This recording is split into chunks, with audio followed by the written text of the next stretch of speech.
Santa Teresa Avila TV, Sorowajan Baru, Renungan Katolik Sabtu, 10 Mei 2025 diambil dari bacaan Injil Suci Yohanes bab 6 ayat 60-69.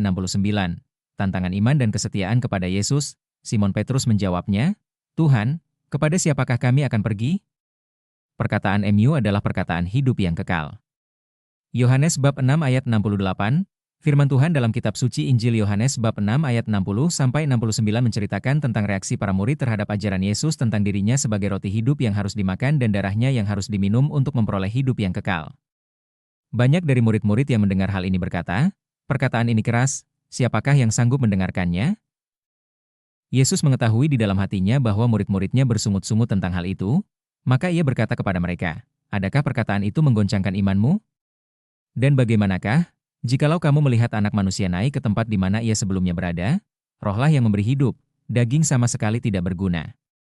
Perkataan-perkataan yang kukatakan kepadamu adalah roh dan hidup. Tetapi di antara kamu ada yang tidak percaya." Sebab Yesus tahu dari semula siapa yang tidak percaya dan siapa yang akan menyerahkan dia. Yesus berkata, "Sebab itu aku berkata kepadamu, tidak ada seorang pun dapat datang kepadaku, kalau Bapa tidak mengaruniakannya kepadanya." Mulai dari waktu itu banyak murid-muridnya mengundurkan diri dan tidak lagi mengikut dia. Lalu Yesus berkata kepada ke-12 muridnya, "Apakah kamu tidak mau pergi juga?"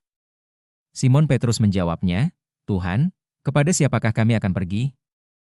Perkataan MU adalah perkataan hidup yang kekal, dan kami telah percaya dan tahu bahwa Engkau adalah yang kudus dari Allah. Perikop ini mengajarkan kita tentang tantangan iman dan pentingnya kesetiaan kepada Yesus. Ajakan Yesus untuk makan daging dan minum darahnya sebagai simbol dari menerima hidupnya dan percaya kepadanya, menggoncangkan iman banyak murid yang kemudian memilih untuk meninggalkannya. Namun, di tengah tantangan ini, Simon Petrus menyatakan kesetiaannya kepada Yesus dengan mengakui bahwa hanya perkataan Yesuslah yang membawa hidup yang kekal. Sebagai umat Katolik, kita diajak untuk merenungkan bagaimana kita menghadapi tantangan iman dan bagaimana kita dapat tetap setia kepada Yesus, meskipun menghadapi situasi yang sulit dan ajaran yang sulit dipahami. Poin-poin refleksi sehari-hari. 1. Menghadapi tantangan iman. Renungkan sejauh mana kita menghadapi tantangan iman dalam kehidupan sehari-hari. Apakah kita tetap setia kepada Yesus, bahkan ketika menghadapi ajaran yang sulit dipahami atau situasi yang menggoncangkan iman kita? 2. Percaya kepada perkataan Yesus. Evaluasi sejauh mana kita percaya kepada perkataan Yesus sebagai perkataan hidup yang kekal. Apakah kita mengandalkan ajarannya dalam setiap aspek kehidupan kita? 3. Mengikuti Yesus dengan setia. Bagaimana kita bisa lebih setia dalam mengikuti Yesus? Apakah kita siap untuk mengorbankan kenyamanan dan mengikuti panggilannya dengan tulus dan penuh keyakinan? 4. Mengandalkan roh yang memberi hidup. Renungkan bagaimana kita bisa mengandalkan roh yang memberi hidup dalam hidup kita.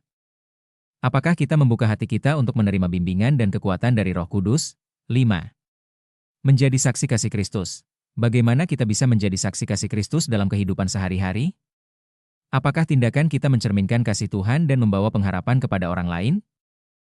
Dengan merenungkan dan mengamalkan pesan dari Injil hari ini, kita diajak untuk memperkuat komitmen kita dalam menghadapi tantangan iman dan tetap setia kepada Yesus. Marilah kita selalu mengandalkan kasih dan bimbingan Kristus dalam setiap langkah hidup kita, sehingga kita dapat menjadi saksi kasih Tuhan di dunia. Jangan lupa untuk share, klik subscribe, serta klik tanda lonceng dan like YouTube Rifai Alwan untuk inspirasi harian lainnya.